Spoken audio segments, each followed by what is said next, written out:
What's going on, YouTube? So today is Wednesday, and I've had my car for about 5 days now. Let's see, Saturday, Sunday, Monday, Tuesday, Wednesday. Yeah, 5 days.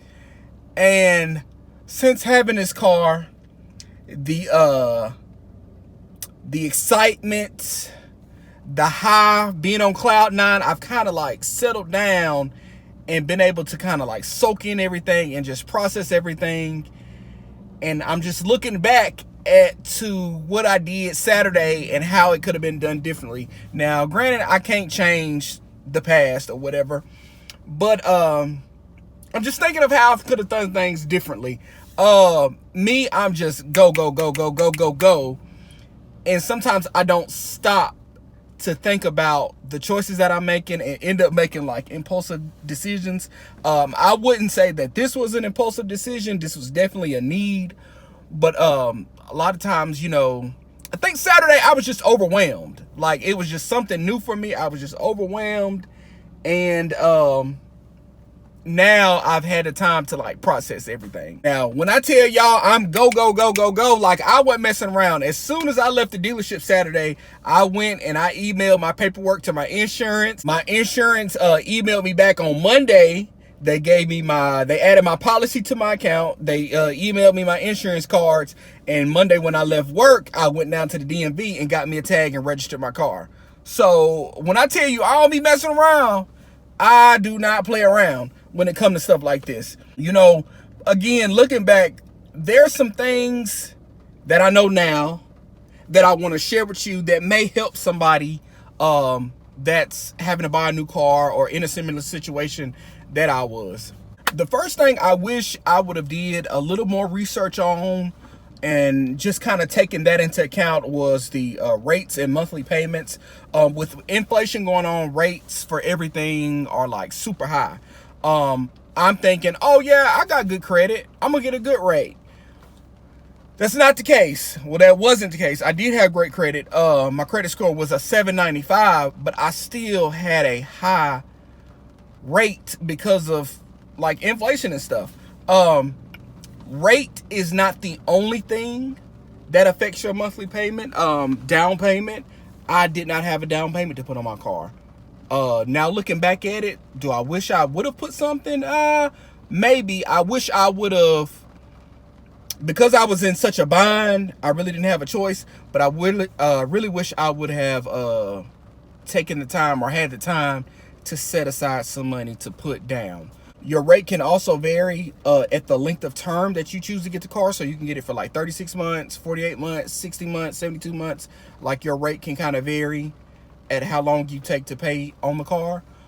There's a lot of factors into your monthly payment, and it's not solely based on your credit score. It's a plethora of things. So I just wish I would have done a little bit more research on going into that. I wish I would have taken the time to look at like what other financial institutions offer as far as rates and stuff. I was going to go with my bank, Redstone.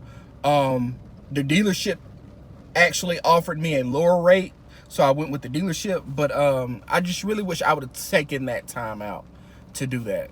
So that's important. One thing I wish I would have done was negotiate my out the door price. I went to Bill Penny Toyota because my friend's dad is a car salesman there, and he was great at showing me different cars, showing me all the features, and helping me just find the best fit for me. I wish I would have kind of like pushed back and be like, oh, is this the best price you can do for this car? I mean, even though it is brand new, I wish I would have kind of had a little wiggle room to play with, try to negotiate just to kind of test the waters a little bit. I didn't do that. Speaking of working with my friend's dad, I just assumed that I would be working with him through the whole process. He was just there to really show me the car, get me the out-the-door price, and all my paperwork was signed with the business manager. I didn't work with my friend's dad on that end. All the paperwork was done with the business manager. And this is where they try to get you right here. Before I actually went to him, I went to the accessories guy, and they tried to see if I wanted to add like heated seats or push button or tint my windows, or if I wanted to change the wheels. I wasn't interested in any of that. I mean, if you are, then that's fine, you know, but I wasn't interested on any of that because I knew that would drive like my monthly payments up and I would be shelling out more money than what I actually budgeted for. When it came time to my paperwork, the business manager was trying to sell me like different packages. I did end up getting GAP coverage. GAP stands for Guaranteed Asset Protection, and basically what GAP is, like, say I drove this car off the lot, somebody hit me, I had a red car flipped, you know, your insurance is gonna cover, and then that GAP is kind of be there as like a window for whatever the insurance doesn't cover. So I mean, unless you know you're not gonna have an accident, I mean, I don't know. GAP is optional, but GAP is recommended. So I got GAP. You could also get GAP through your financial lender or whoever else you go through, but I pay that one flat rate fee for GAP coverage. He also tried to sell me like a paint protection plan. Like, say if a rock hit my car and scratched the hood or something, like I can bring it in and they can touch up the paint, you know, at no extra charge. Just all this other stuff that was really had no value to me. You know, if you're someone who takes pride in your car, and not saying that I don't, but you know, if you want it scratch free and all this good jazz, I mean, that may be for you, but you know, just be mindful that they'll try to add on these extra packages that really aren't really worth nothing, and it's gonna do nothing but drive up your monthly payment. The next thing I wish I would have done is reached out to somebody who worked at a Toyota factory, Toyota manufacturing plant, or somebody for a family and friends or like employee discount. Because I didn't have a down payment, I paid full price. I wish I kind of had somebody's discount to, you know, to help a brother out. You know, everybody loves a good discount. I did not do that because I was in such a bind. Well, not really bind, but you know, I had to make split decisions. So I just really didn't have time to reach out to anybody.